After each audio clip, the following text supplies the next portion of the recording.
내일도 필식 시간입니다. 오늘이야말로 김도영 전문가와 이야기를 꼭 나눠봐야 할 것 같은데요. 고점 막힘 늘 이야기해 주시면서 대응 전략 세워주셨는데 오늘도 내일도 필식 김도영 전문가와 함께 이야기 나눠볼게요. 안녕하세요. 네, 안녕하십니까. 필식이 김도영입니다. 네, 아마 많은 시청자분들께서 진작에 내일도 필식 좀 볼 걸, 김도영 전문가 이야기 좀 들을 걸 생각하고 계신 분들 많이 계실 것 같아요. 가장 늦었다고 한 때가 빠른 거라고 하니 지금 또 늦지 않았다고 생각합니다. 시장 이야기 좀 해주세요. 네, 시장은 전체적으로 우리가 8월 옵션 만기 이후에 수급의 특징이 조금 변화되고 있는 것 같습니다. 특히나 이제 기관 쪽에서 공격적인 금융세 청구 쪽에 매수가 들어오고 있지만 이 부분이 좀 쏠림이 좀 발생이 되고 있고요. 특히나 오늘 이제 오후장 들어와서 급속도로 매도 물량들이 쏟아지는 것 중에 하나는 바로 프로그램 주입니다. 보시면 여기에서 특징적으로 코스피 쪽에서 공격적으로 방어를 그나마 해주었던 물량들이 오후 들어와서 급속도로 기관 쪽 비와 함께 매도 전환이 됐다는 게 특징이 볼 수가 있겠고요. 또한 비차익 쪽에서는 지금 보시면 실제 차익 쪽보다는 각도가 급하게 내려오지 않았다는 게 보이실 건데요.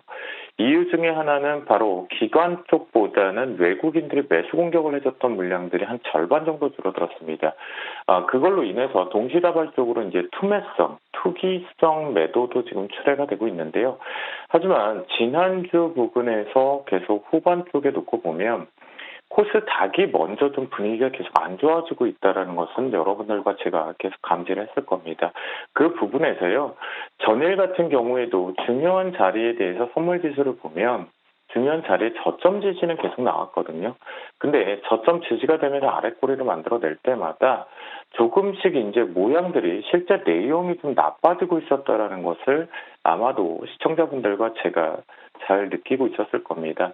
그 부분이기 때문에 현재 지금 분위기상으로 놓고 보면 우리가 지난 코로나 이후에 4월, 5월 달에 시장으로 돌아가나라는 모습으로 보실 것 같은데요. 종목군 쪽을 놓고 판단을 해보면 첫 번째 종목 쪽에서 당연히 우리가 먼저 체크할 때 언택트, 오늘 고가 플레이가 나왔죠. 그런데 이것이 만약에 윗꼬리가 달리지 않고 계속 매수세가 유지가 됐다라면 시장 하락에 연동되지 않았다라면 실제 추가 하락 부분들을 상당히 공격적으로 내려올 것이다라고 볼 수가 있겠죠. 그런데 이 부분이 윗꼬리를 달렸단 말이죠. 그렇다고 한다면 시장은 단순하게 여러분들이 뉴스에서 나오고 있는 코로나 때문이다라고 생각하면 크게 잘못됩니다. 지금 여기서 저가 벌써 나왔으니까 투매 만들었으니까 매수 잡아야지 위험해진다라는 걸 지금 표현 드리는 겁니다.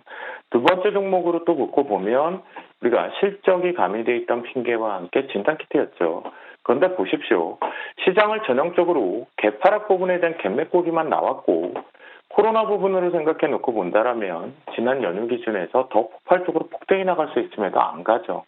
그만큼 시장이 지금 계속해서 올라가면서도 물량을 계속 소화하고 있는 과정인데요.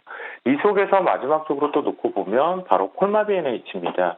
보시면 역시나 다중고점 형태를 계속 만들어내고 있다라는 부분인데요. 오늘 잘 방어를 하고 올라왔음에도 불구하고 자유롭게 펄펄 상승적으로 날아가지 못했다라는 거죠.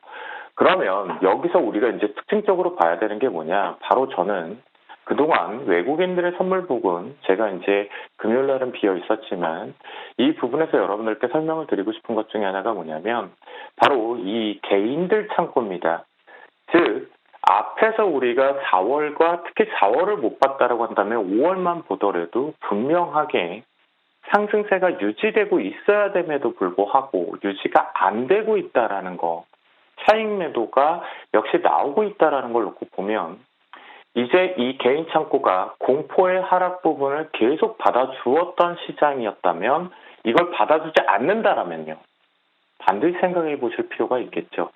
그리고 금융투자 창구 쪽이 좀 어려우실 건데요. 7천억이나 매수를 했지만 선물시장 쪽으로 잠깐 돌아가 볼게요. 손바뀜을 만들어내고 있죠. 그러니까 이들 역시 신규적인 매수 포지션을 공격적으로 잡지는 않고 있다는 겁니다. 그러니까 이 수급만 믿고 매수를 잡기는 상당히 부담스럽다는 것 꼭 열어보시고요. 특히 코스닥 위치를 놓고 보면요. 지수의 수급적인 측면도 부정적이긴 하지만 지수의 위치를 잠시 한번 보도록 하겠습니다. 코스닥 같은 경우는 지금 특징이 뭐냐면 이렇게 올라왔다가 이렇게 내려와서 다시 지금 오늘 폭포수로 내려왔는데요. 이게 딱 패턴의 모양을 보면 종목군들 쪽에서 계속 보인다라는 거죠.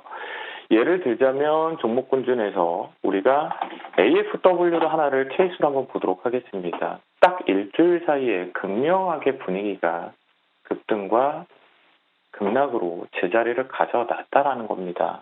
그러면 이 개인 창구에서마저도 이제 저가 매수를 내일부터라도 들어오지 않는다라고 가정을 한다면 스케줄상으로 지금 거의 다 만들어지고 있죠. 그런 부분이라면 오늘 잡을 자리가 아니라 한 템포 좀 더 쉬었다가 확인하고 잡자라는 관점으로 보시면 좋겠다라고 말씀드리겠고요. 그러면 오늘 장의 결론은 저는 있습니다. 코스닥이 차익 매도가 상당히 가파르게 V자의 산을 능선을 그대로 제자리로 내려왔다라는 부분 마무리로 보기는 좀 약하다. 좀 더 현명하게 우리는 필식 애청자이기 때문에 좀 더 한 템포 내려온 자리에서 매수를 잡자라는 관점으로 보겠습니다. 그리고 시장은 아직은 추가 하락을 계속 열어둬 있는 위치다라고 정리해 보도록 하겠습니다. 네, 개인 투자자들이 어떻게든 시장을 막아내고 있었지만 이젠 그 한계에도 좀 다다른 게 아닐까라는 생각이 들게 되는 오늘 시장인 것 같습니다. 시장이 이제 장 마감을 했는데요. 한번 상황을 잠시 살펴보도록 할게요. 코스피의 경우는 2.4%대 낙폭을 막판에 더 확대시키면서 2,348포인트에 마감됐고요. 코스닥의 경우는 그래도 어떻게든 800선을 지켜내면서 마감이 됐네요. 4% 넘게 빠지면서 800.21포인트에 마감을 했습니다. 이제 내일장 전략을 좀 세워봐야 할 텐데 그 전에 주셨던 종목들 간단하게 AS하고 넘어갈게요. 오늘 이렇게 어려운 시장 속에서도 참 주셨던 종목은 잘 갔어요. 한세실업의 경우에는 25%대 수익률이 나고 있고요. 한화의 경우는 오늘 니콜라 호재 받아가면서 8% 넘게 최고가 기준으로 수익이 났는데 이거 두 가지도 좀 AS를 해봐야겠고 또 내일장 전략 조금 더 탄탄하게 세워봐야겠죠. 내일장 전략까지 좀 세워주세요. 네, 여기서 우리가 놓고 보면 첫 번째 리뷰에서 8월 12일 날 언급을 드렸던 한화, 재료성 부분도 필요하겠지만 기술적으로 하나를 체크하자라는 거죠. 이 숨어있는 갭 부분이 있었고 앞에서 우리가 고점을 하나 확인하는 기준에 좋은 호재를 갖고 있음에도 불구하고 지수자 성격을 갖고 있으면서 제대로 돌아 나오지 못했죠. 그러면 분명히 대부분들 정리를 하고 나오셨을 것 같은데요. 보유자 입장이라고 한다면 역시 제가 시장이 힘들 땐 뭘 먼저 보자? 지주사를 먼저 보는 게 좋겠다라는 표현을 계속 강조해드리고 있습니다. 코로나 이후로. 그런 부분이라면 매도는 이미 타이밍을 조금 이익 실현 타이밍은 놓쳤다라고 볼 수가 있겠고요. 추가적으로 여기서 손절 라인이 아니라 추가 저는 오히려 25,000원 아래쪽에서 매수를 더 잡는다.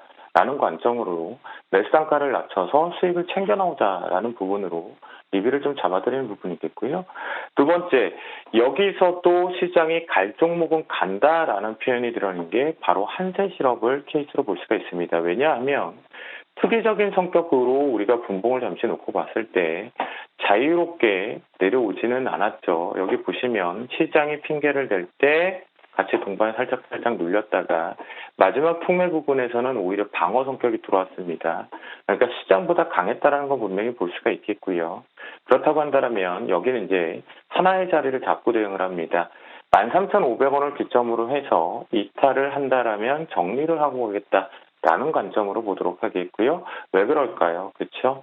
직전에 대한 다중 고점이 시장보다 강하게 만들어졌지만 고점에서 올라가도 크게 스틱 나갈 만한 재료가 부재라는 관점 볼 수가 있겠죠. 그리고 의류 같은 경우는 더더욱더 우리가 보는 관점에서 환율 수지에 대한 이중 환차익 구조 부분도 표현을 좀 드렸었습니다. 그런 관점으로 보겠고요. 내일장 우리는 이제는 수급적인 측면에서 놓고 봤을 때 이 프로그램 추이를 좀 잘 볼 필요가 있을 것 같은데요. 일별적으로 이렇게 프로그램 추이적으로 잠시 약간 보도록 하겠는데요. 이 부분을 놓고 판단을 해보면 전체적으로 특히 비차익 쪽에서 외국인들의 프로그램 매도 압박 부분이 오늘 이제 전체적으로 지금 매수세가 좀 들어와 있는 것은 외인들이거든요. 이 부분들이 내일 매도로 전환이 돼서 속도를 낸다라면 역시 보수적인 시각 계속 유지하겠다라고 말씀 좀 드리겠고요.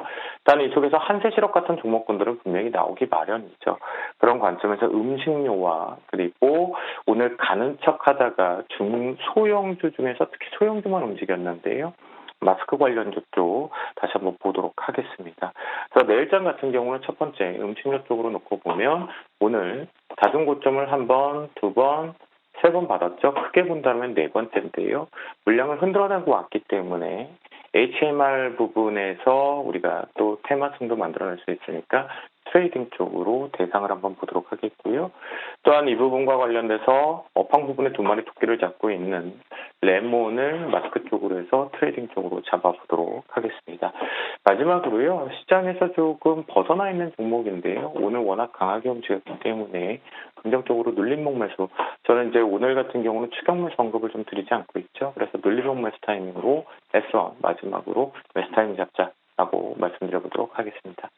네, 오늘은 그 어느 때보다도 더 차분하고 자세하게 시장 대응 전략 세워주셨는데요. 참고해서 내일장 조금 더 탄탄하게 방어 잘 하시는 전략 세우시길 바랄게요. 여기서 인사드릴게요. MTNW 김도영 전문가와 함께했습니다. 고맙습니다. 감사합니다.